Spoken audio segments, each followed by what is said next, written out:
तो आज मैं एक्सप्लेन करने वाला हूँ हाल ही में प्राइम वीडियो पे रिलीज हुई द मिर्जापुर सीजन 3 को। और अगर आपको सीजन 1 और सीजन 2 देखना है तो उसका लिंक आपको डिस्क्रिप्शन पे मिल जाएगा। और वीडियो स्टार्ट करने से पहले आप लोगों से एक रिक्वेस्ट है कि वीडियो को लाइक करें, चैनल को भी सब्सक्राइब कर दें। तो सीजन 3 की शुरुआत में हम मुन्ना भैया का अंतिम संस्कार होते हुए देखते हैं और उनके चिता को आग दे दी जाती है। माधुरी बहुत ज्यादा दुखी थी और वो बाहर आती है तो मीडिया उसे सवाल पूछने लगती है कि आखिर मुन्ना की मौत के पीछे कौन था, अखंडानंद त्रिपाठी कहाँ है, आखिर वो अपने बेटे के अंतिम संस्कार में क्यों नहीं आए। माधुरी सवालों को इग्नोर करने का सोचती है, लेकिन वो जवाब देती है और कहती है कि वो अपने प्रदेश को अपराध मुक्त बनाएगी, चाहे उसके लिए कुछ भी करना पड़े। माधुरी का पीए आनंद बता रहा होता है कि आईजी दुबे आपका इंतजार कर रहे हैं और वो गुड्डू पर एक्शन लेना चाहते हैं, लेकिन माधुरी कहती है कि अब हम सिर्फ गुड्डू को खत्म ही नहीं करेंगे, मिर्जापुर की गद्दी को ही खत्म कर देंगे। इसके बाद हम कोर्ट में ट्रायल देखते हैं जहाँ गुड्डू के पिता रमाकांत खुद को सरेंडर कर देते हैं क्योंकि उन्होंने मौर्य को मार डाला था। और दूसरा लॉयर जो खिलाफ लड़ रहा था पंच भाई, वो कहने लगता है कि ये सब बस रमाकांत की नौटंकी है। अब वो सिंपैथी लेना चाहता है कोर्ट से ताकि उसकी सजा थोड़ी कम हो जाए। पंच भाई कहता है कि मौर्य के साथ जो हुआ ये प्री प्लान्ड मर्डर था और अगर ऐसा नहीं है तो रमाकांत प्रूफ प्रेजेंट कर दे, लेकिन रमाकांत के पास कुछ कहने के लिए था ही नहीं। इसके बाद रमाकांत को जैसे ही कोर्ट से स्टेशन ले जाया जाता है, बीच रास्ते में गुड्डू अपने पिता से मिलता है। गुड्डू का दबदबा बिल्कुल अब किसी राजा की तरह हो गया था। खैर अब वो अपने पिता से मिलता है और कहता है कि आपको सरेंडर करने की क्या जरूरत थी, हमसे कई होते आपके जगह कोई और ब्लेम ले लेता।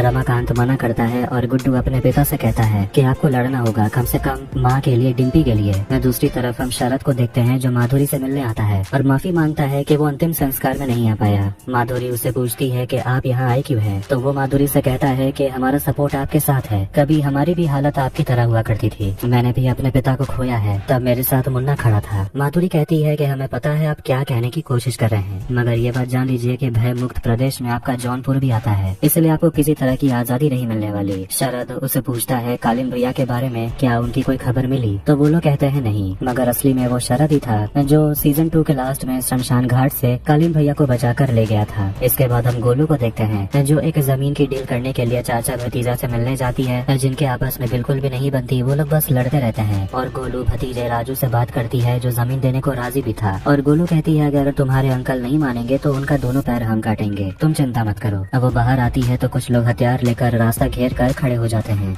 गोलू उनसे कहती है कि वो मिर्जापुर की बाहुबली है और पूरा पूर्वांचल उसे रिपोर्ट करता है। फिर वहाँ पर एक आदमी आता है जो कहता है कि यहाँ का बाहुबली वो है। फिर वो उस लड़के को पकड़ लेता है जो गोलू का खबरी था और वहाँ का बाहुबली उस लड़के का सिर धड़ से अलग कर देता है और गोलू से कहता है पूर्वांचल पर किसका राज है ये हर कोई मिलकर डिसाइड करेगा, सिर्फ गुड्डू नहीं। दूसरी तरफ गुड्डू किंग ऑफ मिर्जापुर वाली गाड़ी से पुलिस स्टेशन आता है और अपने पापा का स्कूटर लेकर अपने घर पहुँचता है, लेकिन देखते हैं कि उसकी छड़ी पुलिस स्टेशन पर ही रह गई थी। फिर वो अपनी माँ से बात करता है और वो अपनी माँ को समझाता है उसके साथ चलकर त्रिपाठी वाले हवेली में रहने, क्योंकि अब उसकी माँ की जिम्मेदारी और डिम्पी की जिम्मेदारी अब गुड्डू की है। लेकिन उसकी माँ नहीं मानती और कहती है मेरा घर यही है, वैसे भी तुम तो मिर्जापुर के डॉन बन गए हो, हम कहीं भी रहे हम तो सेफ ही होंगे। इसके बाद आईजी चीफ मिनिस्टर मतलब के माधुरी से मिलने के लिए आते हैं और माधुरी उन्हें खुली छूट दे देती है और कहती है गुड्डू पर एक्शन लेना है तो लीजिए, बस मम्मी जी मतलब के बीना और उसके बेटे को कुछ नहीं होना चाहिए जो गुड्डू के साथ ही रह रहे हैं। इसके बाद त्रिपाठी हवेली में हम बीना को देखते हैं जो अपने बच्चे के साथ होती है और उसका बच्चा बहुत रो रहा था, इसलिए नौकरानी राधा टीवी चला देती है क्योंकि अगर टीवी चलेगा तो बच्चा शांत हो जाएगा। गोलू बीना से बात करती है तो बताती है कि अगले हफ्ते बैठक है और अब तो पश्चिम उत्तर प्रदेश से भी इंटरफेरेंस होगा। उन्हें समझ नहीं आ रहा कि आखिर वेस्ट वाले इंटरफेरेंस क्यों कर रहे हैं। राधा कहने लगती है कि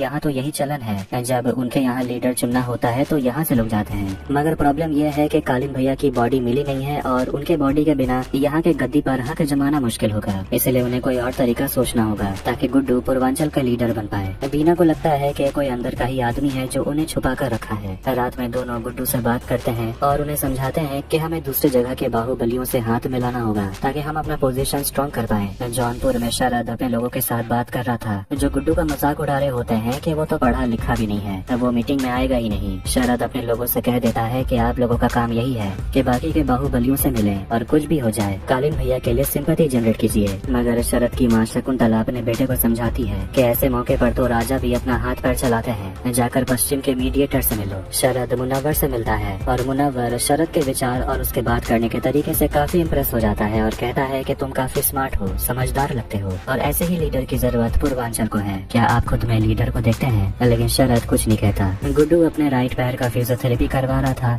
और एक आदमी आकर उसे बताता है कि शरद बाकी बाहुबलियों से मिल रहा है और आपके खिलाफ माहौल बन रहा है। गुड्डू कहता है वो जो भी करेगा, वायलेंस से करेगा। गोलू समझाती है कि उन्होंने तो कालीन भैया पर भी हमला किया, लेकिन उसका क्या हुआ? अभी भी सारा मैटर उनके फेवर में नहीं है। जो ट्रेडिशन चलते आ रहा है हमें वो मेंटेन करना पड़ेगा, वरना गलत मैसेज आएगा। हमें मीटिंग में जाना चाहिए। मगर गुड्डू मना करता है और दोनों जिम में आते हैं क्योंकि शरीर को भी तो स्ट्रॉन्ग रखना जरूरी है। गोलू समझाती है कि मीटिंग में शरद आपको भड़काने की कोशिश जरूर करेगा, मगर आपको कंट्रोल में रहना होगा। गुड्डू कहता है वो कंट्रोल में रह नहीं सकता। गोलू ना समझ गुड्डू को समझाती है कि हम लोग जिस रास्ते पर चल रहे हैं उसमें बल के साथ साथ बुद्धि की भी जरूरत होगी। गुड्डू कहता है तुम हो ना हमारी बुद्धि। गोलू कहती है उसी का इस्तेमाल तो आप कर नहीं रहे। अब आखिरकार मीटिंग वाली रात आ जाती है और सारे बाहुबली मिलकर प्रयागराज में मिलते हैं, लेकिन अभी तक मिर्जापुर की तरफ से कोई नहीं आया था। वो लोग यही कहते रहते हैं कि पूर्वांचल का लीडर वही होता है जो मिर्जापुर पे राज करता है, उस हिसाब से गुड्डू को ही कंट्रोल देना चाहिए। मगर शरद गुड्डू के खिलाफ कहने लगता है कि उसे तो मीटिंग की इज्जत करना भी नहीं आता, तो वो क्या रूलर बनेगा। कि तभी वहाँ पर गुड्डू पहुँच जाता है, जिसे देखकर शरद का चेहरा उतर गया था। जिसके बाद वहाँ पर गुड्डू और शरद के बीच नोक-झोंक चलते रहती है। गुड्डू कहता है कि लीडर उसे ही बनना चाहिए क्योंकि उसने कालिन भैया को मार दिया। मगर शरद उसे पूछता है कि अभी तक तो बॉडी भी नहीं मिली, तो प्रूफ क्या है। इसके बाद शरद कहने लगता है कि गुड्डू सिर्फ वायलेंस करता है और इसी लड़ाई झगड़े की वजह से उसने अपने भाई, अपनी पत्नी और अपने बच्चे को गवा दिया। गुस्सा होकर वो शरद पर हमला कर देता है, लेकिन मुन्नवर गोली चलाकर दोनों को शांत करता है। और अब मुन्नवर समझ गया था कि गद्दी के सिर्फ अब दो दावेदार हैं, गुड्डू और शरद। दोनों के पास दशहरा तक का वक्त है खुद को साबित करने के लिए, नहीं तो मिर्जापुर में वेस्ट का इंटरफेरेंस हो जाएगा। अगली सुबह शरद सिवान पहुंचता है जहां पर भरत त्यागी भी था और देखते हैं कि वहां पर डॉक्टर्स कालिन भैया की सर्जरी कर रहे थे। शरद डॉक्टर से कहता है किसी भी तरह इन्हें ठीक करिए। उन्नाव में हम वाल्मीकि और उसके गैंग को देखते हैं जो पैसों के लिए लोगों को मारने का काम करते हैं। वो अपने गैंग को एक कहानी सुना रहा होता है एक संत आदमी के बारे में, और वहाँ पर एक आदमी बैठा हुआ था जो पैसे गिनता है और कहता है पूरा 1 करोड़ है। और पीपल के पेड़ से 3 लोग बंधे हुए थे जिन्हें वाल्मीकि गोली मार देता है। इसके बाद उसे आईजी का कॉल आता है, जिसके बाद वाल्मीकि अपने लोगों से कहता है चलो मैक्सिको निकलना है, मतलब मिर्जापुर। भरत को उसकी पत्नी सलोनी का कॉल आता है जो काफी चिंता में थी अपने पति को लेकर, लेकिन भरत कहता है वो ठीक है और वो आज ही घर वापस आ जाएगा। शरद उससे बात करते हुए कहता है कि अगर मेरे पापा जिंदा होते तो शायद आज मैं कहीं और होता और उनके जाने का ब्लेम मैं खुद पर लेता हूँ, और वैसे भी तुम अपने छोटे भाई के जाने का ब्लेम खुद पर ले रहे हो। भरत कहता है ऐसा कुछ नहीं है। तभी वहाँ पर उसके पापा दादा त्यागी आते हैं जो कालिन भैया को देखने के लिए आए थे। वो शरद से पूछते हैं कि जो आदमी तुम्हारे पापा का बहुत बड़ा दुश्मन था तुम उसकी जान क्यों बचा रहे हो। शरद कहता है कि सिचुएशन तो आज भी वही है, बस मोहरे बदल गए हैं। गद्दी चाहिए तो अखंड आनंद त्रिपाठी को जिंदा रहना जरूरी है। दादा त्यागी कहते हैं कि भूलना मत, हमारा भी एक मसला बाकी है। शरद कहता है भूले नहीं है, गोलू का सिर काट के आपके सामने लेकर आएंगे, ये वादा है मेरा। ये सब सुनकर भरत थोड़ा हैरान हो गया था। मैं कंफ्यूज हूँ, कहीं ये भरत शत्रुघ्न तो नहीं। अब हवेली में हम तीनों को बात करते हुए देखते हैं और गुड्डू और गोलू को लगता है कि कालिन भैया शरद के पास ही हैं। गुड्डू नाश्ता करने के लिए बैठता है, तभी वहाँ पर कोई स्नाइपर से उस पर नजर रखा हुआ था टंकी के ऊपर से। यहाँ पता चलता है ये तो वाल्मीकि का ही आदमी है और वो लोग यहाँ पर आईजी के कहने पर गुड्डू को मारने के लिए आए हैं। तभी गुड्डू के दूसरी तरफ बीना बैठ जाती है और उनका प्लान चौपट हो जाता है। गुड्डू जैसे ही बाहर निकलता है तो वाल्मीकि का एक और आदमी गुड्डू का पीछा करने लगता है और गुड्डू जाता है कट्टे के फैक्ट्री में और वहाँ उन लोगों से पूछ रहा होता है कि आखिर बंदूकें बिक क्यों नहीं रही। मगर वो लोग कहते हैं कि आपके वहाँ से बंदूकें आ ही नहीं रही, डिमांड तो अभी भी है। तो वो लोग फैक्ट्री में जाकर देखते हैं कि वहाँ तो ढंग से काम ही नहीं हो रहा था, इसलिए वो अपने लिए नया स्टाफ लाना चाहता था। गोलू कॉलेज पहुँचती है और एक क्लास में 5 लड़कों को चुनती है जो फैक्ट्री में काम करेंगे। अब इसी तरह धीरे धीरे गन्स के प्रोडक्शन बढ़ने लगते हैं और रमाकांत को जेल हो जाती है और वहाँ पर वो लाला को भी देखता है। और सीएम वो प्रदेश को भय मुक्त बनाना चाहती थी और इसीलिए सबको जेल में डाला जा रहा था। और प्लान ये है कि लाला को जेल में डालकर गुड्डू के एनकाउंटर की प्लानिंग की जाएगी। दूसरी तरफ डिम्पी अपने लॉयर से मिलती है जो उसके पापा के लिए लड़ रहे थे। लॉयर कह देते हैं कि तुम्हारे पापा तो केस लड़ना ही नहीं चाहते। डिम्पी जानती है कि उसके पापा ने मौर्य के ऊपर सेल्फ डिफेंस में गोली चलाई, बस किसी तरह ये प्रूव करना होगा।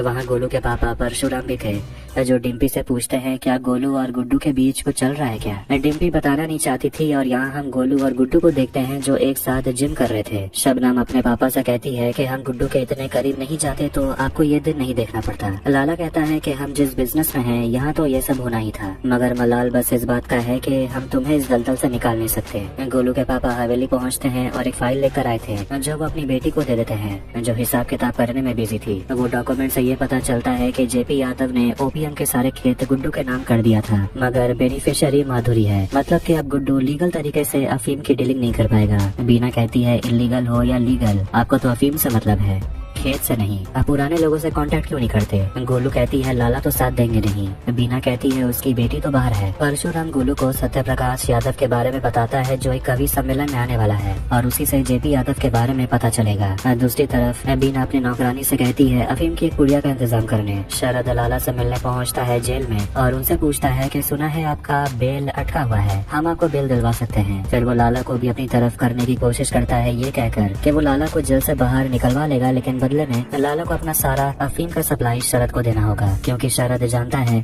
जिसके हाथ में अफीम का कंट्रोल है उसके हाथ में पूर्वांचल का कंट्रोल होगा। माधुरी कैबिनेट मिनिस्टर के साथ मीटिंग करती है और वो लोग गन्ने के ऊपर MSP बढ़ाने के ऊपर बात कर रहे थे और वो अपने मिनिस्टर से कहने लगती है कि हमें जो घोषणा पत्र में वादा किया है वो कोई मजाक नहीं था। फाइनेंस मिनिस्ट्री से बात करके जितना प्राइस बढ़ाना है उतना दीजिए। ये सब सुनकर होम मिनिस्टर सोलंकी को अच्छा नहीं लगता और वो माधुरी को समझाने लगते हैं कि घोषणा पत्र में क्या लिखा हुआ है ये जनता ज्यादा समय के लिए याद नहीं रखेगी। आपके भय मुक्त वाले एजेंडे से क्रिमिनल्स और भी ज्यादा एक्टिव हो गए हैं। आपके पिता तो रहे नहीं तो हमारे गाइडेंस पर चलिए। लेकिन माधुरी उनकी एक नहीं सुनती और वो जानती है कि होम मिनिस्टर सोलंकी के पीछे कोई न कोई बाहुबली का हाथ है, इसलिए वो इतना उछल रहा है। वाल्मीकि IG से बात करता है और कह रहा होता है कि गुड्डू को मारना इतना आसान नहीं है क्योंकि उसके साथ तो पूरी फौज रहती है, लेकिन एक तरीका है और वो IG से कहता है कि आपको पैसे भिजवाने होंगे, उसके बाद हम लोग देख लेंगे। उसी दिन गुड्डू से मिलने के लिए उसके बॉडी बिल्डर कोच आते हैं और उसे मिस्टर पूर्वांचल कंपटीशन में आने के लिए न्योता भी देते हैं। पहले कालीन भैया को चीफ गेस्ट के तौर पर बुलाया जाता था, अब गुड्डू जाएगा। गोलू को लगता है वहाँ जाना थोड़ा रिस्की होगा, मगर गुड्डू नहीं मानता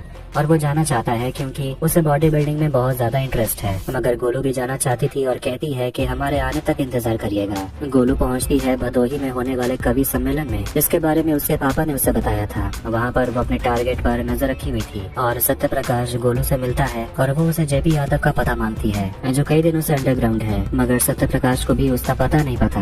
गोलू उसे कहती है पता करिए क्योंकि इससे फायदा आपको भी होने वाला है। शाम होते ही गुड्डू बॉडी बिल्डिंग कंपटीशन में पहुंच जाता है। दूसरी तरफ गोलू लौट रही होती है मगर वो नाकाबंदी में फंस जाती है। यहाँ कंपटीशन में देखते हैं कि वाल्मीकि वहाँ गुड्डू को मारने वाला था और वो कोच को भी समझा देता है कि तुझे डरने की जरूरत नहीं है वरना उसे शक हो जाएगा। IG माधुरी को कॉल करता है और सब कुछ बता देता है कि गुड्डू उनके निशाने पर है और माधुरी उन्हें खुली छूट दे देती है ताकि वो गुड्डू को खत्म कर पाए। कंपटीशन में सुट्टन भैया भी आते हैं जो एक भोजपुरी सुपरस्टार है और वो वहाँ आकर नाच गाना करने लगते हैं। और दूसरी तरफ गोलू अभी भी ट्रैफिक में फंसी हुई थी और वो अपने पापा जो वहाँ बंदोबस्त पर थे उन्हें कहती है रास्ता खाली करवाने। दूसरी तरफ मौका मिलते ही वाल्मीकि और उसके लोग गुड्डू पर गोली चलाने लगते हैं और हर तरफ भगदड़ मच जाती है। लोग इधर उधर भागने लगते हैं और ये देखकर गुड्डू चुप चुप कर वाल्मीकि के लोगों को मारने लगता है। गुड्डू अकेले ही उन सभी को ठिकाने लगा देता है, लेकिन जैसे ही वाल्मीकि गुड्डू को आखिर में मार ही डालने वाला था कि वहाँ पर गोलू पहुँच जाती है और उसे अपने गाड़ी से उड़ा देती है और गुड्डू को बचा लेती है। वाल्मीकि मर गया था और गुड्डू उस भोजपुरी सुपरस्टार सुट्टन भैया को भी मार देता है जो उसे पहचानने से इनकार कर दिया था, जो बात गुड्डू के दिल को चुप गई थी। गोलू नाराज हो जाती है कि उसे मारने की क्या जरूरत थी, मगर गुड्डू का ये प्लान था। वो अपना बंदूक उसके हाथ में दे देता है। अगली सुबह टीवी पर ये न्यूज आने लगती है कि भोजपुरी सुपरस्टार सुट्टन भैया का मर्डर हो गया। गुड्डू अखंडानंद त्रिपाठी के याद में बनाया गया त्रिपाठी चौक को तोड़ देता है। दूसरी तरफ कालीन भैया को आखिरकार होश आ जाता है। जेल में रमाकांत से मिलने के लिए रॉबिन आता है और वो रमाकांत के लिए किताबें लेकर आया था। वो ये सब कर रहा था क्योंकि वो रमाकांत को इम्प्रेस करना चाहता था, क्योंकि रॉबिन डिम्पी से शादी करने वाला है। रॉबिन रमाकांत को समझाता है कि आपको ये केस लड़ना चाहिए, धोखे से आपको जेल भेजा गया है, मगर रमाकांत नहीं मानते और रॉबिन को बस यही कहते हैं कि डिम्पी और उसकी माँ की देखभाल करने। कालीन भैया को होश आ गया था और शरद उनको बता देता है मुन्ना के साथ क्या हुआ। कालीन भैया शरद से पूछते हैं कि आखिर तुमने हमें क्यों बचाया, तो वो कहता है एक बार मेरे सिर से पिता का छाया हट चुका है, दोबारा ऐसा नहीं होने देना चाहते थे। मिर्जापुर को आपकी जरूरत है। कालीन भैया कहते हैं अब तो सब कुछ खत्म हो गया है। शरद कालीन भैया से कहते हैं कि आपके वजह से ही गुड्डू राक्षस में बदल गया और उसी ने आपके बेटे और हमारे पिता को मारा है। शरद अपनी माँ से बात कर रहा था तो उसकी माँ उसे बताती है कि अखंडानंद त्रिपाठी तभी ठीक होगा जब तुम मुन्ना के जगह लोगे। नौकरानी राधा गोलू से बात कर रही थी और कहती है कि वो भी मुन्ना वाले कॉलेज में ही जाने का सोच रही थी, मगर किसी प्रॉब्लम की वजह से वो सिर्फ क्लास 10 तक ही पढ़ पाई। भारत गोलू को कॉल करता है और गोलू माफी मांगती है कि उसके छोटे भाई को उससे प्यार हो गया था, लेकिन इसमें गोलू की क्या गलती थी। भारत उसे कहता है कि तुम्हें इसकी सजा तो जरूर मिलेगी। गोलू उसे मिर्जापुर बुलाती है और कहती है कि वापस जाने की गारंटी मैं आपको नहीं दे सकती। गोलू अफीम के सप्लायर से मिलती है जिनका माल उन्हें पसंद तो आता है लेकिन दाम बहुत ज्यादा था। सप्लायर कहते हैं कि रिस्क भी तो ज्यादा है। गुड्डू आकर कहता है कि वो डायरेक्ट डीलर से बात करना चाहता है, ना कि ब्रोकर से, और गोलू भी उनसे कह देती है कि इतने पैसे देकर वो अफीम नहीं खरीदने वाले। कवि सम्मेलन वाला सत्य प्रकाश मिनिस्टर गोलू को कॉल करके बताता है कि जेपी यादव मिल गया, लेकिन पता जानने के लिए उसे पैसे चाहिए। गोलू मान जाती है। होम मिनिस्टर सोलन की स्पीच के लिए तैयारी कर रहे थे, मगर उनके मुंह से गाली निकलना बंद कहाँ होता है। आईजी उसे मिलने के लिए आते हैं और कारण ये है कि चीफ मिनिस्टर माधुरी ने जितने भी लोग घायल हुए थे उन्हें कॉम्पेंसेशन देने की बात करती है और आईजी दुबे को भी छुट्टी पर भेजने की बात करती है, मतलब कि उन्हें हटाया जाता है क्योंकि गुड्डू को मारने के लिए आईजी ने बदमाशों का सहारा लिया। ये सब कुछ सुनकर आईजी होम मिनिस्टर को बताने लगते हैं कि ये तो मेरा सीक्रेट ऑपरेशन था। पीए आनंद माधुरी को समझा रहा होता है कि मीडिया को थोड़ा भटकाना जरूरी है और इसके लिए हमें आम बाग वाला प्रोजेक्ट शुरू करना होगा, मगर माधुरी कहती है कि वो प्रोजेक्ट फिजूल है।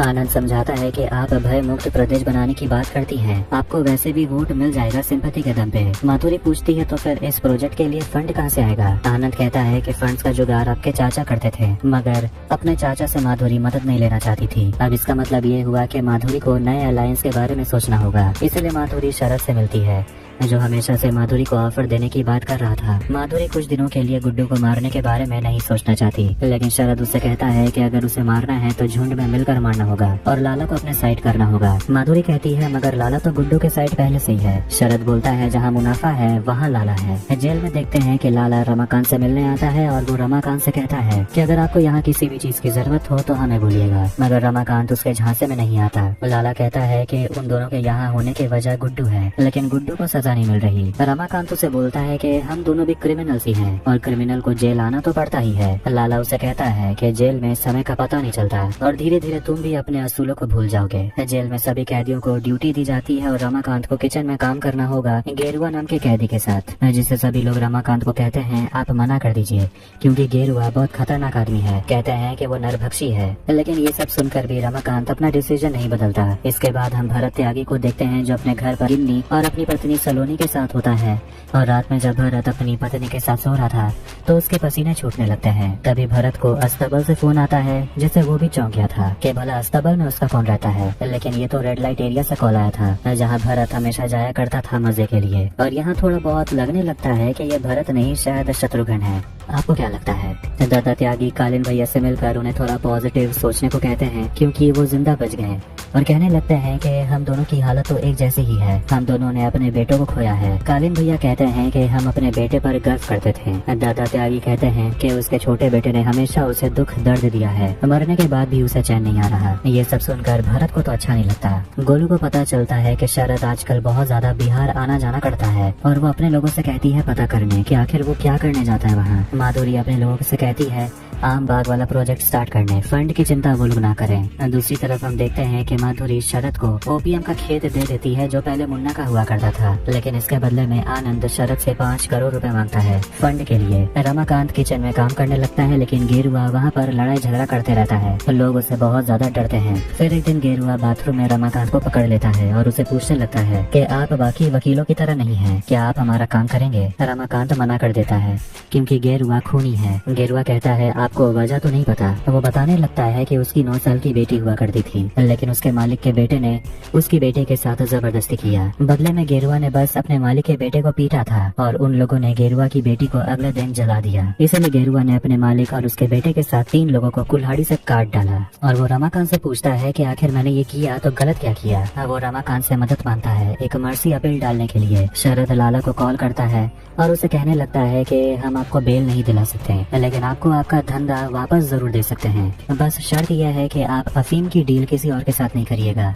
डिम्पी के घर पर देखते हैं कि रॉबिन डिनर तैयार करने की जिम्मेदारी अपने ऊपर ले लेता है और ये देखकर डिम्पी की माँ काफी ज्यादा हैरान हो गई थी कि डिम्पी को तो किस्मत वाला लड़का मिल गया, क्योंकि आज तक रमाकांत ने कभी कुछ बनाकर उसे नहीं खिलाया। अगले दिन वसुधा अपने पति रमाकांत से मिलने जाती है और वो उसे मना रही होती है कि इस केस को लड़ने के लिए, लेकिन रमाकांत के भी कुछ असूल हैं और वो कहने लगता है कि मैं हमेशा से क्रिमिनल को सजा दिलाते आया हूँ और अपनी बारी आई तो मैं पीछे कैसे हट जाऊँ। मगर वसुधा अपने पति को समझाती है कि ये डिसीजन सिर्फ आपके लिए नहीं है, आपकी पूरी फैमिली है, उसकी भी तो जिम्मेदारी आपके ऊपर है। इसलिए अगले ट्रायल में साफ साफ कोर्ट में वो कह देता है कि उसने सेल्फ डिफेंस में मौर्य के ऊपर गोली चलाई क्योंकि मौर्य उसके बेटे गुड्डू को मारना चाहता था। कोर्ट रमाकांत को 2 हफ्ते का समय देते हैं प्रूफ लाने के लिए, जिससे कि डिम्पी को उम्मीद जगने लगती है कि उसके पापा अब शायद जेल से बाहर आ सकते हैं। आईजी माधुरी से मिलने के लिए आते हैं और माधुरी उन्हें वादा करती है कि आईजी जल्दी अपने काम पर वापस लौट जाएंगे, मगर उसके लिए उन्हें कोर्ट में झूठी गवाही देनी होगी।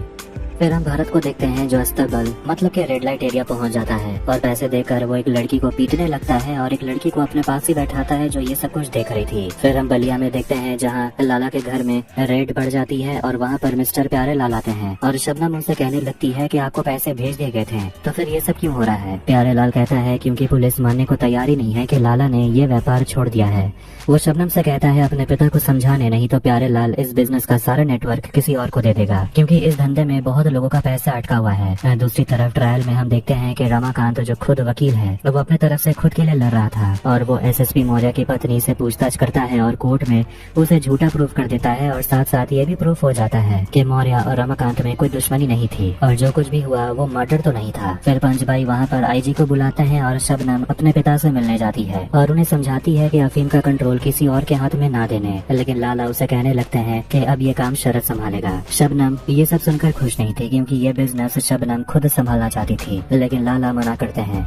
मगर शबनम अपने पापा की बात नहीं मानती और उसे अभी भी गुड्डू पर भरोसा है, ना कि शरद पे। लाला को भी लगने लगता है कि शायद उसकी बेटी सही कह रही है। कोर्ट में आईजी कहने लगते हैं कि रमाकांत का बेटा लाला के साथ बिजनेस करता था। जब पुलिस गुड्डू को पकड़ने के लिए गई तो रमाकांत ने अपने बेटे को बचाने के लिए मौर्य को मार डाला ताकि गुड्डू पंडित पर कोई इन्वेस्टिगेशन ना हो। ये सब कुछ आईजी कह रहा था माधुरी के कहने पर और अपनी सफाई में रमाकांत कुछ भी नहीं कहता, बस इतना कहता है कि उसका तो यही गुनाह है कि वो गुड्डू का बाप है और उसे अपनी सजा मंजूर है। लेकिन जज कहते हैं कि वो सजा अगली सुनवाई में सुनाएंगे। रॉबिन भरत से मिलने के लिए जाता है और उसे उसके पैसे लौटा देता है जो उसने लगाए थे। दोनों वहाँ बैठकर दारू पीते हैं तो भरत उसे पूछने लगता है कि तुम्हारा काम तो अच्छा चल रहा है तो तुम छोड़ना क्यों चाहते हो। रॉबिन कहता है क्योंकि ये काम स्टेबल नहीं है और मैं सेटल होना चाहता हूँ। फिर वो दोनों वहाँ पर प्यार मोहब्बत की बातें करने लगते हैं क्योंकि भरत जो शायद असली में शत्रुघ्न है वो गोलू से बहुत प्यार करता था। डिम्पी गोलू को अपने घर बुलाती है और उसे अपनी बहन स्वीटी के शादी का जोड़ा देने लगती है, मगर गोलू लेने से मना करती है। डिम्पी पूछती है कि गुड्डू भैया का तो उनका मकसद मिल गया, लेकिन तुम्हारा क्या। गोलू कहती है गुड्डू को हमारी जरूरत होगी। फिर जैसी वो बाहर आती है तो रॉबिन उसे मिलता है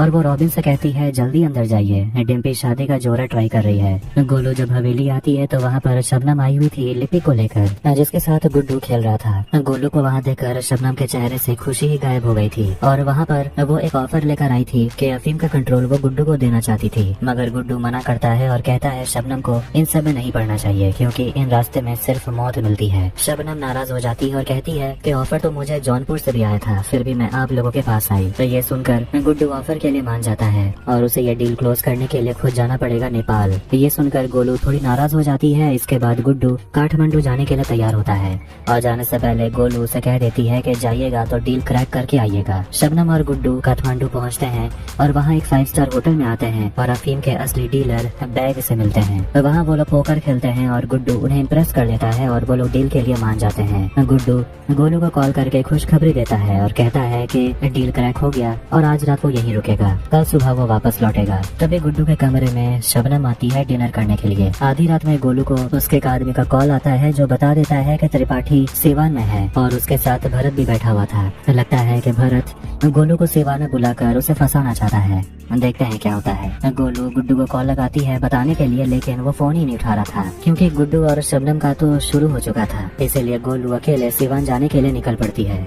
गोलू तुरंत रॉबिन से मिलती है और अपना अकाउंट क्लोज करवा कर सारा पैसा निकलवा लेती है क्योंकि उसे अर्जेंट जरूरत थी।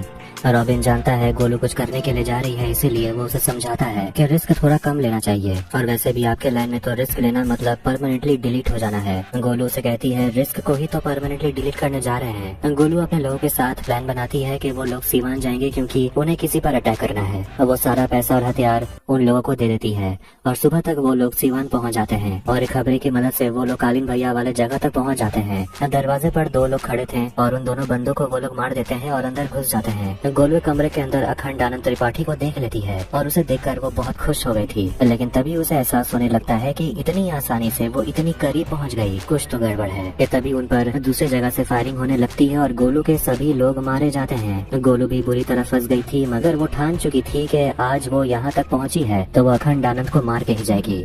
लेकिन जैसे वो गोली चलाने वाली थी भरत उस पर गोली चला देता है। दूसरी तरफ होटल में गुड्डू और शबनम इंटीमेट हुए थे और उसके बाद हम रहीम नाम के एक कवि को देते हैं। जिससे जेल हो जाती है। पूछा जाता है कि आखिर तूने कौन सा कांड कर दिया, तो रहीम कहता है कि उसने कुछ ऐसा कविता पढ़ दिया था जिसके वजह से उसे जेल हो गई। वो आदमी उसे सबके सामने ले आता है और कहता है कौन सा कविता कहा था, जरा हमें भी सुनाना। लेकिन वो ऐसा कविता सुनाता है जिससे लोगों की हंसी निकल जाती है और लोग ताली बजाने लगते हैं। वो आदमी रहीम को मारने के लिए दौड़ता है, लेकिन रमाकांत बीच में आ जाता है और कहता है तुमने ही कहा था कविता सुनाने के लिए, और इसने कविता सुना दिया, अब तुम जाओ। इसके बाद हम कालीन भैया को देखते हैं जिसे दूसरे जगह शिफ्ट कर दिया गया था, इसीलिए वो बच गए। और दत्ता त्यागी अपने बेटे की तारीफ करते हैं कि इन्हें यहाँ शिफ्ट करने का आइडिया उसके बेटे भरत का ही था। भरत उनसे कहता है कि जिन लोगों ने हमला किया गुड्डू और गोलू उनमें से नहीं थे, जितने भी लोग आए थे वो मारे गए। शरद को शक होता है और वो भरत से पूछता है कि तुम्हें इस हमले के बारे में पहले कैसे पता चल गया था। तो वो सवाल को टालने लगता है और कहता है कि ये इलाका हमारा है और हमारे खिलाफ कोई जाएगा तो उसका मरना पक्का है। शरद कहता है कि अगर वो लोग सिवान तक पहुंच गए हैं तो यहाँ भी पहुंच जाएंगे, इसलिए अब कालीन भैया के घर जाने का समय हो गया है। हवेली में बीना देखती है कि उसके बेटे के आसपास एक काला बिल्ला हमेशा मंडराते रहता था, जिसे देखकर वो बहुत ज्यादा डर जाती है।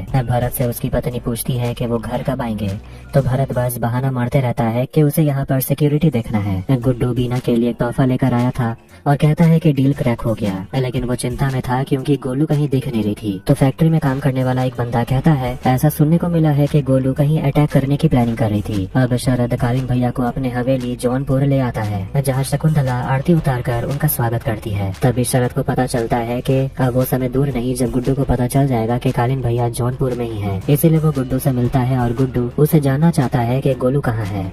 शरद हैरान हो गया था, लेकिन अब वो उसे कह देता है कि अगर गोलू मेरे पास होती तो तुम मेरे इलाके में एंटर भी नहीं कर पाते। गुड्डू कहता है कि अगर तुम्हें अफीम चाहिए तो मैं तुम्हें अफीम भी दे दूंगा, जितना चाहिए उतना दूंगा, बस बता दो गोलू कहाँ है। एक सेकंड के लिए शरद भी सोचने लगता है कि आखिर अफीम गुड्डू के पास कैसे आ गया, मगर वो उसे कह देता है कि गोलू मेरे पास नहीं है। गुड्डू उस पर बंदूक तान देता है, लेकिन तभी दोनों को मुन्नवर का कॉल आता है, जो सिचुएशन को संभालता है और दोनों से कहता है ठंडा हो जाने। और उसके बाद शरद लाला से बात करता है और उसे पूछता है कि आप अफीम की सप्लाई गुड्डू को क्यों दे रहे हैं, आखिर क्यों। लाला उसे कहता है कि हमारा डील हुआ था बेल के बदले अफीम, लेकिन बेल तो आप दिलवा नहीं पाए। रात के समय शकुंतला कालीन भैया के लिए सूप लेकर आती है और उनकी देखभाल करती है। तभी शरद आकर उन्हें बताता है कि लाला अब उनके साइड नहीं रहा, अफीम अब गुड्डू के पास है।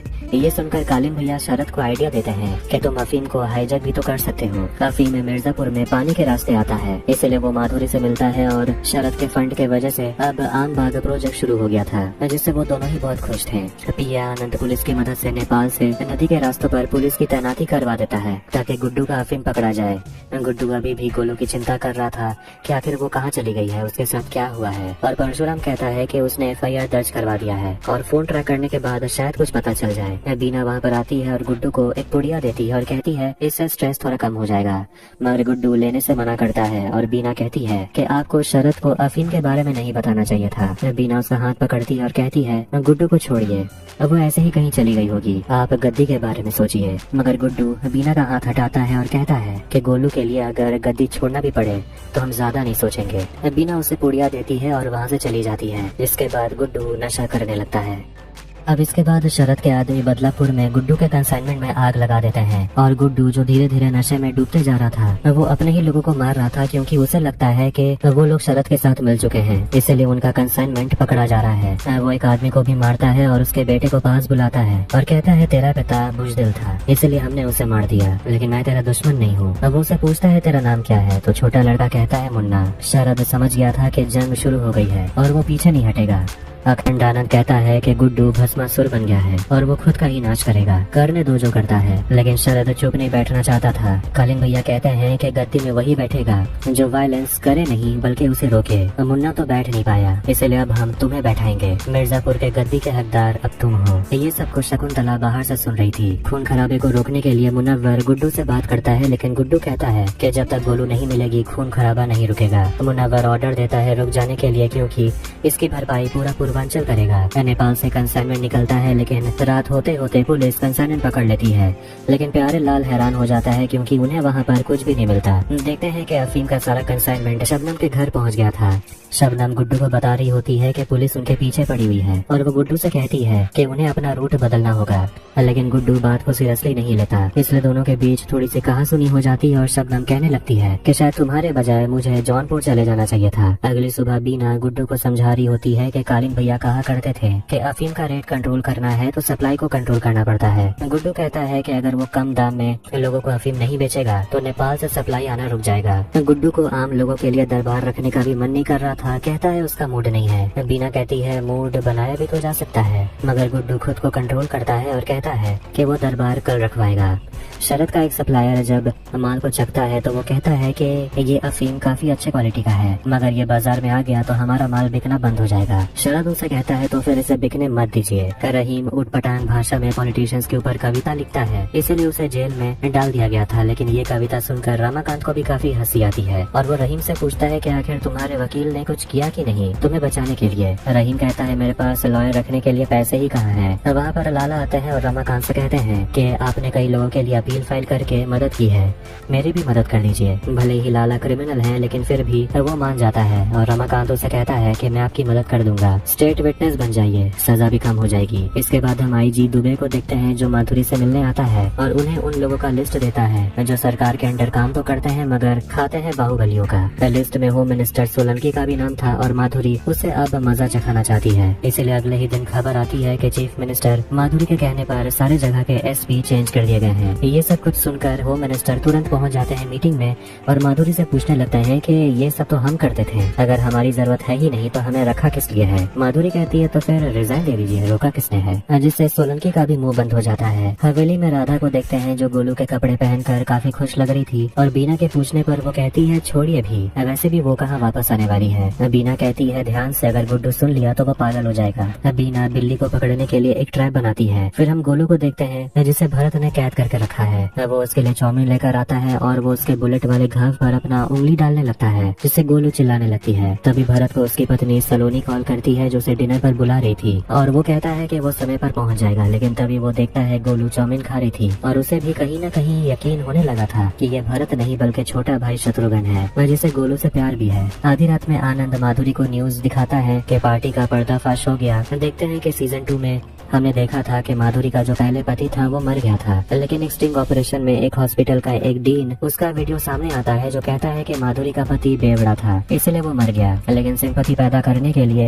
पार्टी वालों ने एक अलग ही कहानी बनाई और लोगों से झूठ बोला और सिंपैथी की वजह से ही माधुरी की सरकार बनी है। ऑपोजिशन भी सवाल उठाने लगते हैं और माधुरी कहती है जरीना को बुलाने का समय आ गया है। अब रायबरेली में हम जरीना को देखते हैं जो पार्टी प्रचार कर रही थी, लेकिन लोग उसके स्पीच में ध्यान नहीं दे रहे थे क्योंकि लोग कुछ और ही चाहते थे। जरीना उनसे कहती है कि वो यहाँ पर नाचेगी गाएगी भी, लेकिन बदले में गांव से 100 महिलाओं को उसके योजना में जुड़ना होगा और सारे गांव वाले मान जाते हैं और जरीना को वहाँ पर नाचना गाना पड़ता है। तभी वहाँ उसे माधुरी का कॉल आता है। जरीना माधुरी से मिलने पहुँचती है और वो जरीना से कहती है कि जेपी यादव को बिल में से बाहर निकालने का समय आ गया है। लेकिन जरीना घबराने लगती है और कहती है कि वो ये नहीं करेगी, मगर माधुरी उसे वादा करती है कि अगर वो ऐसा करेगी तो उसे परमानेंट पोजीशन वो दे देगी। इसके बाद हम जेपी यादव को देखते हैं जिसे मिलने के लिए पार्टी के लोग आते हैं और बता देते हैं कि बाहर चल के आ रहा था, किस चीज की तैयारी हो रही है और जरीना भी वापस आ गई है। वहाँ पर मृदुल नाम का लड़का भी था जो जेपी यादव की देखरेख में लगा हुआ था। रमाकांत की मदद से जेल में ऐसे कई कैदी थे जिनकी अपील स्वीकार कर ली गई थी और उन्हें आज जेल से रिहा कर दिया जाएगा। इसीलिए डिम्पी और रॉबिन उन सारे कैदियों के परिवार को लेकर जेल पहुंच जाते हैं, मगर जेल में तो सेलिब्रेशन चल रहा था और वहाँ रहीम अपनी अतरंगी कविताएं पढ़ता है, मगर उसके कविता से सभी लोग थोड़े इमोशनल भी हो गए थे। और वहाँ गेरुआ भी था जो भी अब जेल से रिहा हो जाएगा। लाला को कविता बहुत ज्यादा पसंद आया था और वो रहीम की तारीफ करता है और उसे आशीर्वाद देता है। लेकिन तभी अचानक रहीम लाला के गर्दन में अपना पेन घुसा देता है और खून निकाल देता है और लाला वहीं मर जाता है। अब ये देखकर जेल का दरवाजा बंद कर दिया जाता है जिससे बाहर सभी परिवार वाले चिल्लाने लगते हैं और सभी को बाहर जाने को बोला जाता है। रमाकांत ये देखकर हैरान हो गया था। गोलू से मिलने के लिए भरत पहुंचता है जो उसके लिए खाना लेकर आया हुआ था। गोलू से पूछती है कि आखिर तुमने मुझे यहाँ क्यों रखा है, कुछ तो सोचे होगे हमारे बारे में। भरत उसे कहता है तुम्हें मारने का ही प्लान है, मगर उससे पहले मैं तुम्हें थोड़ा टॉर्चर करूंगा। गोलू कहती है तो फिर शुरू करो, हम तो कब से तैयार हैं। भरत उसका चेहरा दबोच लेता है और गोलू कहने लगती है कि हम तो तुम्हारे छोटे भाई को यूज कर रहे थे, वो मेरे टाइप का था भी नहीं। ये सब सुनकर भरत खुद को कंट्रोल करने लगता है और गोलू उसे कहती है कि मुझे पता है तुम्हारे पास कोई प्लान नहीं है, तुम मुझे मारना नहीं चाहते, ये क्लियर हो गया था कि ये शत्रुघ्न है। और गोलू से पूछती है कि तुम मुझसे प्यार करते हो, ये हम जानते हैं, तो तुम्हें डर किस बात की है, अपने पापा से डरते हो। शत्रुघ्न उससे पूछता है क्या तुम हमसे प्यार करती हो। गोलू झूठ कहती है हाँ, जो शत्रुघ्न समझ जाता है और वो उसे थप्पड़ लगाता है और वो उसे मार देने वाला था, लेकिन तभी गोलू उसे कहने लगती है कि तुम अपने असली जिंदगी तभी जी पाओगे जब तुम्हारे पिता मरेंगे। माधुरी जरीना से मिलती है जो पार्टी के लिए प्रमोशनल सॉन्ग शूट कर रही थी, और माधुरी उसे कहने लगती है कि तुम जेपी यादव को ढूंढने के बजाय सब कुछ कर रही हो।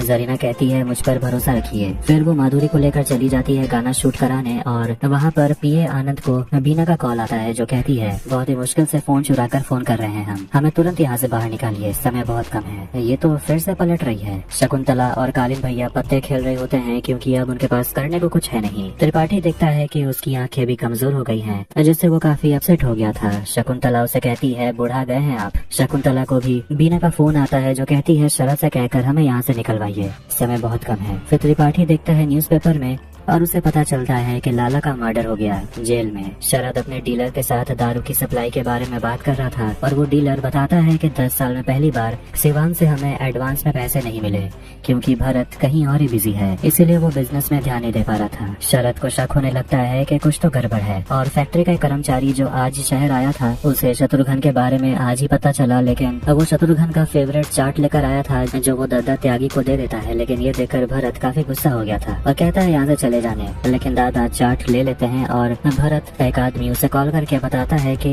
नाकाबंदी में हर कोई गोलू की गाड़ी को ढूंढ रहा है और चेकिंग के लिए वहाँ पर परशुराम नाम का ऑफिसर भी आया हुआ है जो हमसे रिश्वत लेने से मना कर रहा है। भरत उससे कहता है कि तुम लोग मुंह खोलकर कुछ भी बता मत देना। भरत देखता है कि उसके पापा चाट खा रहे थे, दूसरी तरफ लाला को कब्रिस्तान में दफना दिया जाता है। शबनम बहुत ज्यादा दुखी थी। शाम के समय शरद भरत से मिलने के लिए आता है और शरद देख रहा था कि भरत का ध्यान कहीं और ही है। शरद उससे कहने लगता है मुझे पता है कि गोलू को गायब तुम नहीं किया है, मगर भरत इन सब के बारे में बात नहीं करना चाहता था और वो गुस्सा हो जाता है, मगर शरद कंटिन्यू करते रहता है और कहता है गोलू को कैसे मारा तुमने, उसे काट दिए या इतना मारे कि वो मर गई। इसके बाद भी भरत मानने से इनकार करता है कि उसके पास गोलू है, मगर शरद बस कहने लगता है कि हमें लगता है तुम हमें अपना फैमिली मानते थे, और वो उसे समझा देता है कि भले ही मिर्जापुर के गद्दी पर एक खरगोश क्यों न बैठ जाए, उसे मारना इतना आसान नहीं होता। हम अपने पापा को भी यही समझाते थे और तुम्हें भी यही समझा रहे हैं। जाते जाते वो उसे कह देता है कि दारू का पैसा बाकी है, भेजवा देना। शरद वापस अपने घर आता है और कालीन भैया से बात करता है तो यहाँ पता चलता है कि लाला पर हमला करवाने वाला शरद खुद था, और वो ऐसा करके गुड्डू को कमजोर करना चाहता था क्योंकि अफीम का सारा कंट्रोल गुड्डू के पास था। मगर कालीन भैया उससे कहते हैं कि माल तो अभी भी गुड्डू के पास पहुँच ही रहा है, तुमने अपने अपर हैंड को खो दिया ये सब करके, मुनव्वर से बात करो, मीटिंग फिक्स करो। शरद अपनी माँ से कहता है कालीन भैया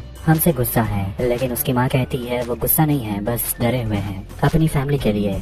अगर उनकी फैमिली सुरक्षित हो गई तो कोई और सुरक्षित नहीं रहेगा। बीना का फोन आया था, वो भी कुछ प्लान कर रही है। अब कुछ दिनों के बाद जौनपुर में ही मीटिंग रखवाई जाती है जहाँ सारे लीडर्स पहुँच जाते हैं, और मीटिंग में वायलेंस का मुद्दा उठाया जाता है क्योंकि खून खराबा इतना ज्यादा बढ़ गया है कि पूर्वांचल में बिजनेस बहुत बुरी तरह इफेक्ट हुआ है। जौनपुर और मिर्जापुर के झगड़े के बीच पूरा पूर्वांचल फंस चुका है।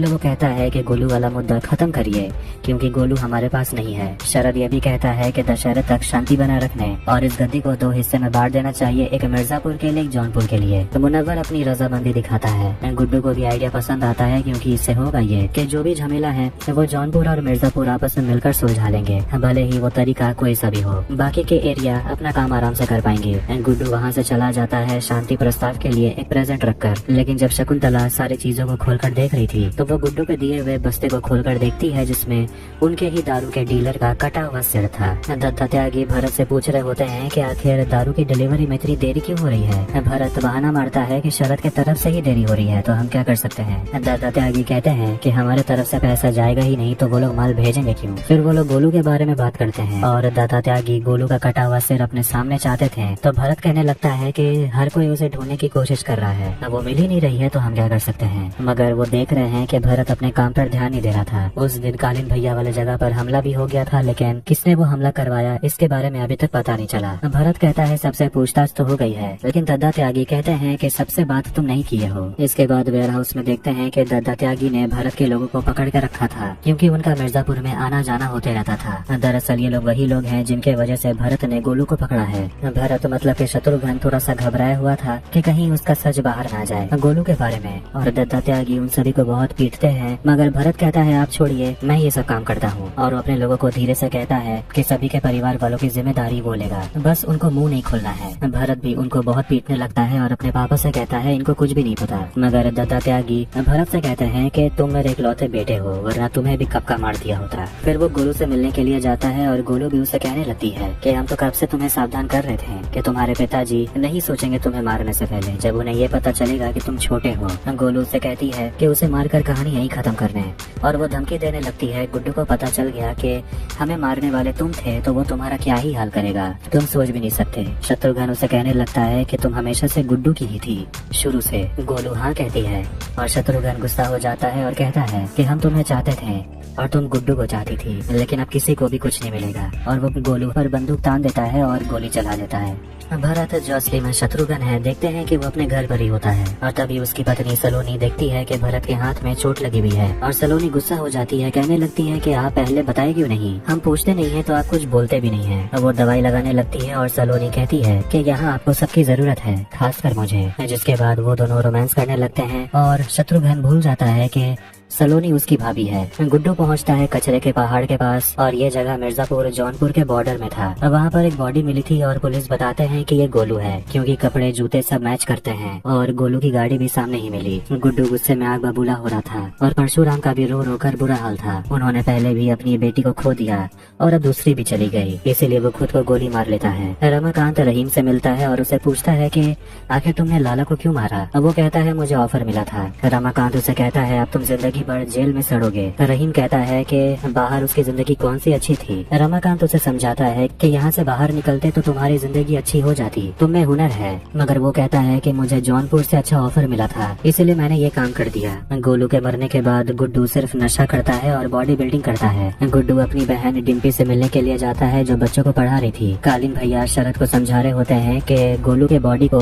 जौनपुर के बॉर्डर में फेंकवाने का मतलब है गुड्डू को चैलेंज करना, और त्यागी इस सब का इल्जाम तुम पर ही लगाएगा। शरद कहता है वो डरने वाला नहीं है, गोलू के मौत का जिम्मेदारी वो अपने ऊपर ही लेगा। कालीन भैया उसे कहते हैं अगर ऐसा करते हो तो फिर गुड्डू तुम्हारे ऊपर अटैक जरूर करेगा। शरद बस यही कहता है कि उसके ऊपर भरोसा रखने। उसके बाद वो लखनऊ जाकर चीफ मिनिस्टर माधुरी से मिलता है जो बस ड्रिंक करते रहती है, और जब शरद उसे सब कुछ बता देता है तो वो भी कहती है कि गुड्डू तुम पर अटैक जरूर करेगा। अब वो माधुरी से कहता है कि जब तक त्रिपाठी खानदान गुड्डू के पास है तब तक वो खतरे से बाहर नहीं है, इसलिए तुम्हें डिसीजन जल्दी लेना होगा। गुड्डू अगले दिन अपने पापा से मिलने जेल जाता है और उन्हें कहने लगता है कि वो खुद को संभाल नहीं पा रहा, ऐसा लग रहा है सब कुछ हाथ से निकलते जा रहा है। अब अपने पापा से पूछता है कि आपके अंदर इतनी हिम्मत कहाँ से आती है, आप अभी तक टूटे क्यों नहीं। उसके पापा बस यही कहते हैं कि यहाँ आकर मैंने बस यही सीखा है कि सर्वाइवल के लिए जो जरूरी है वही असूल है। अब हम दुबे को देखते हैं जो वापस से आईजी बन गया था और वो अपने काम पर वापस लौट आता है। आईजी कांस्टेबल पाठक से कहता है गुड्डू को बोलो हमसे आकर मिलने, जिससे कांस्टेबल भी थोड़ा घबरा जाता है। दूसरी तरफ गुड्डू अपनी फौज खड़ी करता है और उन्हें खून खराबा करने की खुली छूट दे देता है और कहता है जिस पर भी शक हो उन्हें काट देना। गुड्डू से मिलने आईजी आते हैं और वो गुड्डू की बात माधुरी से करवाते हैं। माधुरी उसे कहती है कि तुमने बीना और उसके बेटे को हॉस्टेज बना के रखा है, तुम बस उन दोनों को हमें दे दो और हम कोशिश करेंगे कि तुम्हारे पिता रमाकांत जेल से छूट जाएं। मगर गुड्डू साफ साफ कह देता है कि अगर बीना मेरे पास होती तो वो जिंदा नहीं होती, बीना मेरे पास नहीं है। मगर माधुरी मानने से इनकार करती है और कहती है कि अगर मेरी फैमिली वहाँ नहीं होती तो तुम्हें मिर्जापुर में घुस कर मारती। अपने पिता के बारे में एक बार सोचो, और वो फोन कट कर देती है। डिम्पी और रॉबिन को पता चलता है कि हियरिंग इसी हफ्ते में है और एक स्पेशल लॉयर आने वाला है, मतलब कि अब समय कम है और वो लोग रमाकांत को नहीं बचा पाएंगे। बीना को जब माधुरी वाली बात पता चलती है तो वो गुड्डू से पूछने लगती है तो फिर आपने रमाकांत और मेरे बीच किसे चुना। खैर आपने जिसे ही चुना होगा आपका डिसीजन सही होगा। दूसरी तरफ दत्ता त्यागी को उसकी पत्नी समझा रही होती है कि शरद के साथ जो भी लेना देना है वो सब खत्म करिए, एक बार उसके ऊपर भरोसा करके बहुत बड़ी गलती आप लोगों ने कर दी है। भरत अपने पापा को समझा रहा होता है कि बिजनेस को बढ़ाने का समय आ गया है, उन्हें पूर्वांचल को टारगेट करना होगा। मगर दत्ता त्यागी कहते हैं कि पुराने गाड़ी का धंधा और दारू का बिजनेस दोनों इलीगल काम है, उन्हें धंधा बढ़ाना है तो धीरे धीरे बढ़ाना होगा। फिर नाश्ता करने के लिए वहाँ पर सलोनी आ जाती है तो दत्ता त्यागी अपने बेटे और बहू से कहने लगते हैं कि इतना समय हो गया तुम लोग कहीं बाहर घूमने नहीं गए, थोड़ा बाहर जाओ मौज मस्ती करो। लेकिन भरत ये सब बातें इग्नोर करके चला जाता है अपनी बेटी को स्कूल छोड़ने। लेकिन देखते हैं कि उसके पीछे पीछे सलोनी भी आ गई थी और वो भरत का पीछा करने लगती लगती है। दूसरी तरफ कोर्ट में ट्रायल होता है और गुड्डू भी वहाँ आता है और हम देखते हैं कि जहाँ पर गोलू को बांध के रखा गया था वहाँ पर सलोनी पहुँच जाती है और भरत से पूछने लगती है कि ये लड़की आखिर है कौन। गोलू जानबूझकर सलोनी के सामने उसे शत्रुघ्न बुलाती है, जिससे सलोनी का भी होश उड़ गया था। उसे विश्वास नहीं हो रहा था कि उसके सामने जो है वो उसका पति नहीं है बल्कि उसका हमशक्ल भाई शत्रुघ्न है, उसका देवर है। अब वो चीखने चिल्लाने लगती है, इसलिए किसी तरह शत्रुघ्न अपनी भाभी को एक कमरे में बंद कर देता है। कोर्ट में जज अपना फैसला सुनाते हैं और रमाकांत को गिल्टी करार देते हैं और ये देखकर रॉबिन खड़ा हो जाता है और रमाकांत के फेवर में कहने लगता है कि मैं गुड्डू के इलीगल धंधे के बारे में सब कुछ जानता था और मैंने ही सारा इन्फॉर्मेशन रमाकांत को दिया और रमाकांत ये जानकर अपने बेटे गुड्डू को सजा दिलवाना चाहते थे, मगर मौर्य इलीगल तरीके से गुड्डू का एनकाउंटर करना चाहते थे और ये सारा प्रूफ वो कोर्ट में देने के लिए भी तैयार था। ये सब सुनकर कोर्ट में हंगामा होने लगता है और जज कहते हैं कि वो अपना डिसीजन फिलहाल होल्ड में रखते हैं और इससे पहले रॉबिन का स्टेटमेंट रिकॉर्ड किया जाएगा, उसके बाद ही कोई फैसला सुनाया जाएगा। रमाकांत गुस्सा हो गया था कि रॉबिन को ऐसा नहीं करना चाहिए था। शरद माधुरी के साथ ही होता है कि तभी आईजी कॉल करके माधुरी को बता देते हैं कि रमाकांत के सजा को पोस्टपोन कर दिया गया है और वो लोग गुड्डू के ऊपर भी हमला नहीं कर पाए। घर पर डिम्पी अपसेट बैठी हुई थी क्योंकि ये सारी बातें रॉबिन ने उसे छुपा के रखा। रॉबिन उसे माफी मांगता है और कहता है कि पहले मैं पैसे के ऊपर किसी की अहमियत नहीं रखता था, लेकिन तुमसे मिलने के बाद मुझे पता चला कि परिवार क्या होता है। वो डिम्पी से माफी मांगता है और डिम्पी उसे गले लगा लेती है। तभी गुड्डू वहाँ पर नशे में धुत पहुँच जाता है और ये सब कुछ वो अपने कैमरे में रिकॉर्ड करने लगता है और वो रॉबिन से पूछता है मेरे खिलाफ सबूत देने की क्या जरूरत थी। वो रॉबिन के ऊपर काफी गुस्सा था और उसकी माँ उसे कहती है यहाँ से निकल जाने के लिए, लेकिन गुड्डू कहता है कि अब तो उसकी माँ भी उसे नफरत करने लगी है। ये सब सुनकर रॉबिन गुड्डू को ही सुनाने लगता है कि आपके पास तो आपका परिवार पहले था, लेकिन आपने सब कुछ गवा दिया। आपके पास गोलू भी थी, उसे भी आप संभाल नहीं पाए। गुड्डू को वो बता देता है कि वो आई थी मुझसे मिलने के लिए, अकाउंट क्लोज करवाकर सारा पैसा लेकर वो चली गई। गुड्डू ये जानकर आग बबूला हो जाता है और अपना होश खो बैठता है और वो रॉबिन पर हमला कर देता है कि इतने समय से रॉबिन उससे गोलू के बारे में कुछ बताया क्यों नहीं। अब वो रॉबिन को इतनी जोर से धक्का देता है कि पूरा डाइनिंग टेबल टूट गया था और गुड्डू रॉबिन के दोनों आंखों में अपना अंगूठा घुसा देता है, जिससे रॉबिन वहीं मर जाता है और ये देखकर डिम्पी वहाँ रोने लगती है। शत्रुघ्न को देखते हैं जो अपना कपड़ा पैक कर रहा था और उसकी माँ उससे पूछती है कहाँ जाने की तैयारी हो रही है, तो वो कहता है सलोनी के साथ वो वैकेशन पर जा रहा है। उसकी माँ को शक होता है और वो पूछती है कोई बात है जो बताना चाहते हो। शत्रुघ्न कहता है आप नहीं समझोगे। उसकी माँ कहती है बताने के लिए, तो शत्रुघ्न कहता है अगर हम आपको ये बोले कि हम भरत नहीं शत्रुघ्न हैं तो आप समझोगे। उसकी माँ हैरान हो जाती है मगर वो कहती है हम तो पहले से ही जानते थे। फिर हम सलोनी को देखते हैं जो गोलू के साथ ही बंधी हुई थी और गोलू उससे बात करती है और अपना इंट्रोडक्शन देती है कि वो गोलू है, जिस पर शत्रुघ्न लट्टू था। सलोनी कहती है मगर गोलू तो मर चुकी है। गोलू ये सुनकर हैरान हो गई थी और सलोनी आगे बताती है कि गोलू की डेड बॉडी मिली है शरद के इलाके में। ये सुनकर गोलू सलोनी को समझाने लगती है इसका मतलब ये हुआ कि अब शत्रुघ्न आके आपको भी नहीं छोड़ेगा क्योंकि आपको पता चल चुका है कि हम जिंदा हैं। इसके बाद सलोनी गोलू की मदद करती है ताकि गोलू अपने हाथ को छुड़ा सके। और दूसरी तरफ हम देखते हैं कि शत्रुघ्न अपने घर से बंदूक लेकर निकलता है। रॉबिन के बॉडी को घर से ले जाया जाता है और उसके बाद पुलिस गुड्डू को अरेस्ट कर लेती है। वो भी बहुत आराम से और गुड्डू भी बिना किसी ड्रामा के सरेंडर कर देता है। उसके बाद हवेली में आती है जरीना और बीना सोच रही होती है कि जब तक गुड्डू यहाँ नहीं है उसे किसी के प्रोटेक्शन की जरूरत होगी, मगर प्रोटेक्शन कहाँ से मिलेगा उसे खुद नहीं पता। उसके बाद बीना जरीना के साथ चली जाती है और देखते हैं कि बीना के लगाए हुए ट्रैप में काला बिल्ला फंस गया था। अब जेपी यादव को देखते हैं और मृदुल उसका पैर दबा रहा था। वो लोग टीवी पर पार्टी का एक एडवर्टाइजमेंट देख रहे थे जिसमें माधुरी डांस कर रही थी, जिसे देखकर जेपी यादव को बहुत अच्छा लगता है। जरीना बीना और उसके बच्चे और राधा को लेकर लखनऊ चली आती है और वो लोग वहीं रहने वाले थे माधुरी के निगरानी में। शरद माधुरी से मिलने आता है तो माधुरी उसे खुशखबरी देती है कि गुड्डू हमारे हिरासत में है। शरद खुश हो गया था और वो माधुरी को गले लगाता है और वो अब अपना बदला लेना चाहता था, मगर माधुरी उसे कहती है कि गुड्डू के साथ जो होगा वो सिस्टम करेगा, तुम नहीं। और वो उसे कहती है मुन्ना भी गुड्डू के साथ यही करना चाहता था और देखो उसके साथ क्या हुआ, हमने उसे खो दिया है और अब हम तुम्हें नहीं खोना चाहते। क्योंकि वो शरद के साथ अपना फ्यूचर देख रही थी, जिसके लिए शरद भी मान जाता है क्योंकि फ्यूचर और परिवार भी जरूरी है। जरीना शॉपिंग करने के लिए आई थी, तभी उसे किसी का बार बार कॉल आ रहा था। उसे समझ नहीं आ रहा था ये कौन है, मगर ये मृदुल था जो उसे मिलने के लिए आता है और उसे एक ऑफर देता है और कहता है बहुत बड़ी पार्टी है जिससे आपको मिलना है और उसे ढेर सारा पैसा भी देता है। माधुरी जेल में गुड्डू से मिलने जाती है और उसे पूछने लगती है कि इतना बड़ा इंतजाम इंतजाम किया तुम्हारे लिए, लेकिन तुम इतनी आसानी से सरेंडर कर दिए। गुड्डू कहने लगता है कि उसे मुन्ना से काफी जलन होती थी, अब उसकी लाइफ वो जीना चाहता था। वो ये देखकर भी हैरान है कि उसके जाने के बाद भी माधुरी मुन्ना के मौत का बदला लेना चाहती है और इसीलिए वो गुड्डू के पीछे पड़ी हुई है। माधुरी कहती है अगर उसके मौत का बदला लेना होता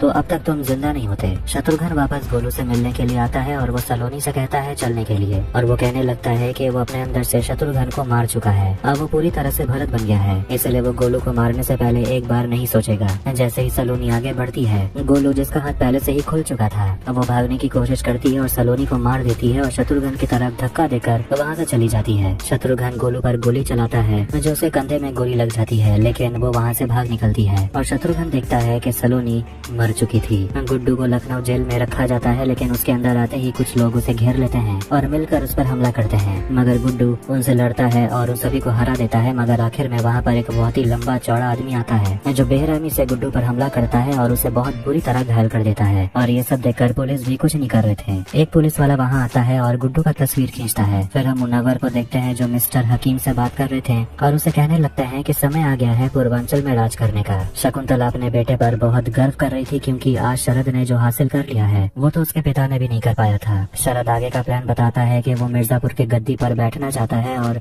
वो अपना नियम खुद बनाएगा। बीना माधुरी से मिलती है जो बीना के लिए एक छोटा सा पार्टी रखवाती है और बीना काफी खुश थी और वो माधुरी से कहने लगती है कि अकेले रहकर इतना स्ट्रांग रहना आसान नहीं होता, और बीना यहाँ नाटक करने लगती है, कहती है कि मुझे तो वहाँ गुड्डू के कैद में अपने पति के मरने का शोक मनाने का भी समय नहीं मिला। माधुरी उसे एक फोटो दिखाती और कहती है ये देखकर आपको अच्छा लगेगा। बीना देखती है गुड्डू बहुत ही घायल हालत में था, जिसे देखकर बीना का दिमाग घूम जाता है क्योंकि असली में गुड्डू ही है जो उसे प्रोटेक्शन दे सकता है, और आज उसकी ये हालत हो गई है। डिम्पी अपने पापा से मिलने जाती है और रमाकांत अपनी बेटी को समझाने लगता है कि रॉबिन के साथ जो हुआ उसमें तुम्हारी कोई गलती नहीं है। डिम्पी अपने ही भाई गुड्डू से बदला लेना चाहती थी और कहती है कि गुड्डू के खिलाफ आपके पास जितने भी सबूत है वो हमें दे दीजिए, आप जो नहीं कर सके वो हम करेंगे। घर पर डिम्पी अपने पापा के रिसर्च को देखने लगती है और उसे पेन ड्राइव मिलता है और बहुत सारे फाइल्स भी, और उसे ये पता चलता है कि पिछले चीफ मिनिस्टर मतलब के माधुरी के पापा को मारने के पीछे शरद था।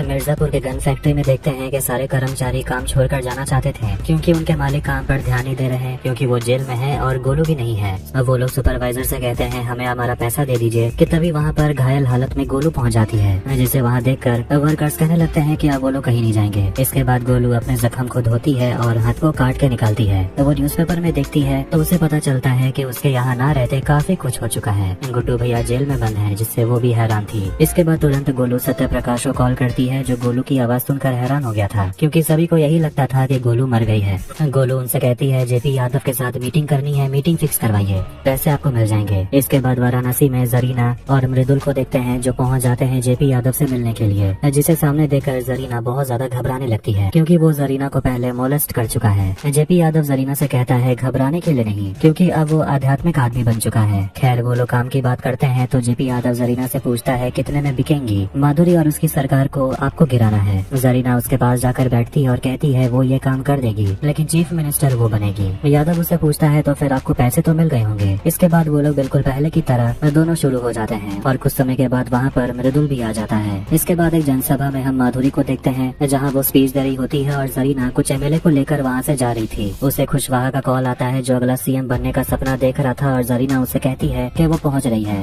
मगर वो चली जाती है शरद के पास, मतलब कि वो माधुरी के खिलाफ नहीं जाने वाली। कुशवाहा काफी गुस्सा हो जाता है मगर वो शरद की आवाज सुनकर डर गया था। शरद उसे कह देता है कि अगर कोई माधुरी के खिलाफ गया मतलब वो मेरे खिलाफ गया, इसीलिए जेपी यादव को कह देना कि वो जहाँ छुपा हुआ है वही रहे। शरद वहाँ पर सारे एमएलए को कहता है माधुरी का साथ देने, और ये सब देखकर जेपी यादव काफी हैरान हो गया था कि उसका प्लान फेल हो गया। माधुरी स्पीच देने के बाद अपने पापा के एक स्टैचू को इनॉग्रेट करती है और गोलू बनारस पहुँचती है जेपी यादव से मिलने के लिए, मगर जेपी यादव उससे मिलना नहीं चाहता तो गोलू मृदुल से कहती है कि उनसे पूछो क्या वो ऐसे ही सारा जीवन बिल में घुसकर बैठे रहना चाहते हैं। यादव बाहर आते हैं तो गोलू उन्हें समझाने लगती है कि जिस जगह आपकी पॉलिटिक्स नहीं चलती उस जगह से हमने त्रिपाठियों को उठाकर फेंक दिया। फिलहाल आपके प्रॉब्लम का एक ही सोल्यूशन है, वो है गुड्डू पंडित, जिसे जेल से निकालना होगा। डिम्पी अपने भाई के खिलाफ सारा सबूत लेकर माधुरी के पास पहुंच जाती है और डिम्पी चाहती है कि भले ही गुड्डू उसका भाई है लेकिन उसे कड़ी से कड़ी सजा मिले। माधुरी उसे कहती है कि तुम्हें इसके बाद से डायरेक्ट एक्सेस नहीं मिलेगा, तुम्हें आम दरबार के तरफ से ही मुझसे मिलने आना होगा। डिम्पी बस इतना ही चाहती है कि उसके भाई को सजा मिले, ना के उसके पिता को, जो भी जेल में बंद है। वो जाते जाते यही कहती है कि अगली बार आपसे मुलाकात जरूर होगी, लेकिन मेरा ओहदा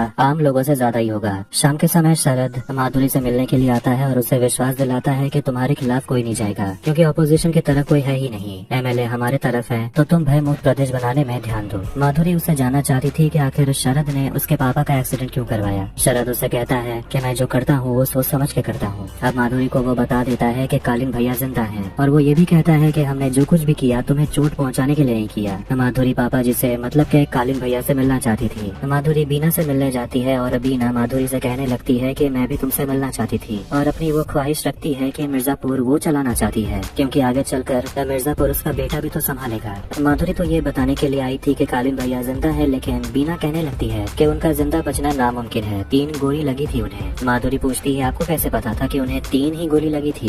बीना सिचुएशन संभालती है, कहती है कि गुड्डू को बात करते हुए हम सुन लिए थे। Home minister Solanki JP Yadav से मिलने जाते हैं और जेपी यादव मिनिस्टर को अपने साथ करना चाहते थे, मगर वो लोग कहते हैं कि यादव का खुद का करियर चौपट हो गया। मगर यादव कहता है एम्बिशन हमारे पास अभी भी है, मगर अगर बाहुबली हमारे साथ हो तो सब कुछ मुमकिन है। फिर वहाँ पर गोलू आती है और वो अपना प्लान सबको बताने लगती है। फिर सुबह होते ही शरद कालीन भैया से मिलने के लिए जाता है, जिसे वो ताऊजी कहकर बुलाता है और एक फैमिली मेंबर मानने लगा है, और कहता है कि पूर्वांचल में सब कुछ उसके अंडर कंट्रोल है, सब कुछ हिसाब से चल रहा है। मगर वो अपने और कालीन भैया के रिश्ते के बारे में बात करता है और कहने लगता है कि हम आपको इसलिए बचाए क्योंकि हम खुद आपको मारना चाहते थे, मगर आप हमारे जिंदगी का अहम हिस्सा बन गए हैं, और ये हमने कभी सोचा नहीं था कि ऐसा होगा। कालीन भैया उसकी बात सुनकर कहते हैं कि हमने वादा किया था कि मिर्जापुर के गद्दी पर तुम ही बैठोगे और हम तुम्हें बैठाएंगे। शरद बता देता है कि माधुरी को पता है कि आप यहाँ हैं। उसके बाद और उसे माधुरी पर भरोसा है, मगर शायद कालीन भैया को नहीं था। कालीन भैया माधुरी से मिलते हैं और उसे समझा देते हैं कि तुम्हारे पिता के साथ जो कुछ भी हुआ वो पर्सनल था, वो मैंने कहा था शरद को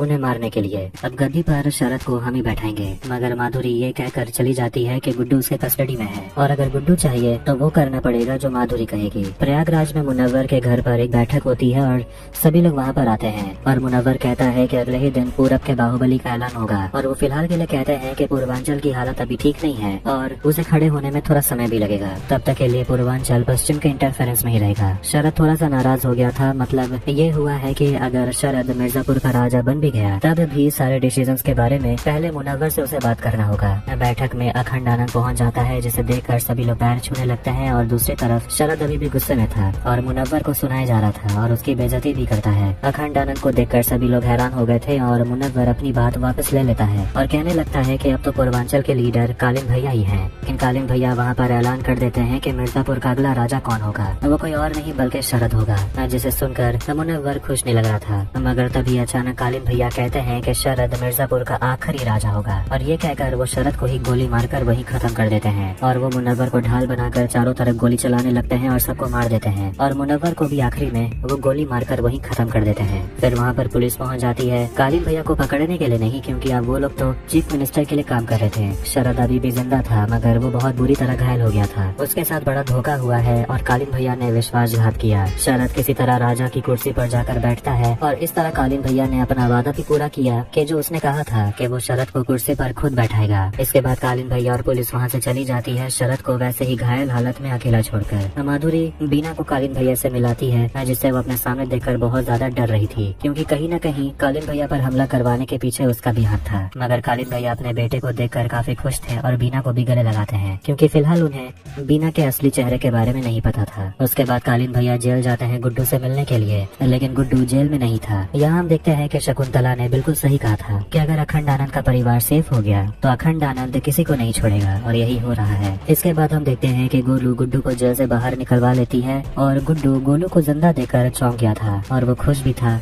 और दोनों एक दूसरे को किस करते हैं और गले लगाते हैं। और आखिरी सीन में हम मकबूल को देखते हैं, जो कहीं पर पत्थर तोड़ने का काम कर रहा था। उससे मिलने के लिए राधा आती है, जो कहती है कि बीना आपसे मिलना चाहती है, और इसी के साथ सीजन 3 यहीं पर खत्म होती है। तो आपको ये वीडियो कैसा लगा कमेंट करके जरूर बताएं। वीडियो पसंद आया तो वीडियो को भी लाइक करें, चैनल को भी सब्सक्राइब करें।